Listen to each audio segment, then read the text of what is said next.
నాగార్జున హోస్ట్గా సాగిన big boss reality షోకు హైకోర్టు షాక్ ఇచ్చింది. సిపిఐ జాతీయ కార్యదర్శి వేసిన పిటిషన్పై స్పందించిన హైకోర్టు నాగార్జునతో పాటు నిర్వాహకులకు నోటీసులు జారీ చేసింది. ఇలాంటి కార్యక్రమాలు సమాజానికి, సంస్కృతికి హానికరమని నారాయణ అన్నారు. బిగ్ బాస్ రియాలిటీ షోపై హైదరాబాద్లో జరగనున్న అందాల పోటీలపై కె నారాయణ తీవ్ర స్థాయిలో విరుచుకుపడ్డారు. తిరుపతిలో సోమవారం ఏర్పాటు చేసిన మీడియా సమావేశంలో ఆయన మాట్లాడారు. ఈ రెండు కార్యక్రమాలు సమాజానికి, సంస్కృతికి హానికరమని ఆయన అభిప్రాయపడ్డాడు. బిగ్ బాస్ షో సమాజానికి ఏమాత్రం ఉపయోగపడిన కార్యక్రమని నారాయణ విమర్శించారు. ఇది యువతను తప్పుదారి పట్టిస్తోందని, కళారంగానికి సైతం కళంకం తెస్తోందని ఆవేదన వ్యక్తం చేశారు. బిగ్ బాస్ వ్యవహారం చూస్తే చీప్ వ్యభిచారం వద్దు, కాస్ట్లీ వ్యభిచారం చేయండి అన్నట్టుంది అని ఆయన ఘాటుగా వ్యాఖ్యానించారు. వివాహం కాని వారు ఒకే మంచం మీద పడుకోవడం వంటివి ప్రసారం చేయడం ఏమిటని ఆయన ప్రశ్నించారు.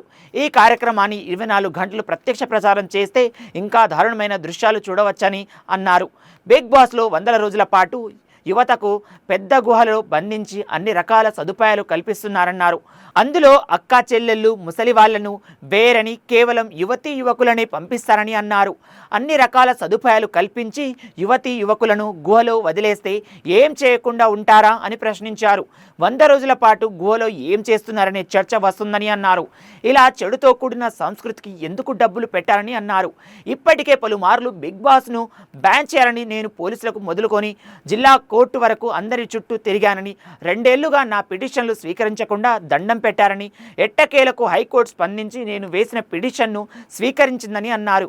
ఈ కార్యక్రమంలో కోర్టు నాగార్జున, బిగ్ బాస్ నిర్వాహకులకు నోటీసులు సైతం జారీ చేసిందని తెలిపారు. ఇప్పటికైనా ఈ షో విషయంలో ప్రజలకు మేలు జరిగేలా సదరు కార్యక్రమాలు నిర్వహించకుండా తీర్పు వస్తుందని భావిస్తున్నారు. కుటుంబ సాంప్రదాయాల గురించి ప్రపంచానికి భారతదేశం నేర్పిస్తుందని, బిగ్ బాస్ని చూసి మన దేశం నేర్చుకోవాల్సిన పని లేదని, అతి పవిత్రమైన భారతీయ సంస్కృతిని నాశనం చేయడానికి బిగ్ బాస్ వచ్చిందన్నారు. ఇక హైదరాబాద్లో ఆడవారి అందాల పోటీ పెట్టడం, ఆడవారిని అందాల సరుకులుగా మార్చేయడం అన్నారు. పనికి మారిన వస్తువులు అమ్మకానికి ఆడవారిని ఉపయోగిస్తున్నారని, బిగ్ బాస్ ఎంత హీనమైనదో అందాల పోటీ కూడా అంతే హీనమైనదని, ఇవి 2 మహిళా జాతిని కించపరిచే కార్యక్రమాలని పేర్కొన్నారు. పైగా అందాల పోటీలతో టూరిజం డెవలప్మెంట్ అవుతుందని చెప్పడం అవమానకరంగా ఉందన్నారు. చీప్గా కాకుండా కాస్ట్లీగా వ్యభిచారం చేయడమే సందేశాన్ని బిగ్ బాస్ లాంటి షోలు ఇస్తున్నాయని సిపిఐ నారాయణ అన్నారు.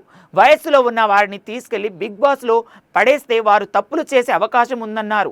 మంచి వయసులో ఉన్న యువతీ యువకులను తీసుకెళ్లి బిగ్ బాస్లో పడేస్తే వారు తప్పులు చేసే అవకాశం ఉందని సిపిఐ నారాయణ అన్నారు. ఇలాంటి చెడు సంస్కృతిని తాము వ్యతిరేకిస్తున్నామన్నారు. బిగ్ బాస్పై పోలీస్ స్టేషన్కు వెళ్తే కేసు నమోదు చేయలేదన్నారు. జిల్లా కోర్టు పీల్ స్వీకరించలేదని ఆవేదన వ్యక్తం చేశారు. హైకోర్టులో పీల్ వేస్తే స్వీకరించి నాగార్జున ఎండీకి నోటీసులు జారీ చేసిందన్నారు. వారందరినీ కోర్టుకు వచ్చి సమాధానం చెప్పాలని కోరిందన్నారు. అసాంఘిక కార్యకలాపాలు జరిగే కార్యక్రమం బిగ్ బాస్ను పరిగణంలోకి తీసుకొని బ్యాన్ చేయాలని డిమాండ్ చేశారు. హైదరాబాద్లో అందాల పోటీలను ఏర్పాటు చేయడం, ఆడవాళ్లను అంగడి సరుకుగా మార్చినట్లన్నారు.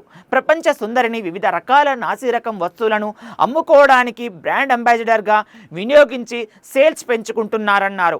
చీప్గా కాకుండా కాస్ట్లీగా వ్యభిచారం చేయడాన్ని సందేశాన్ని ఇలాంటి షోలు ఇస్తున్నాయన్నారు. మన దేశంలో ఉన్న కుటుంబ సాంప్రదాయం ఎంతో గొప్పదన్నారు. పాశ్చాత్య దేశాల సంస్కృతిని చూస్తే మనం మనసే వాత పెట్టుకునేటట్లు ఉంటుందన్నారు.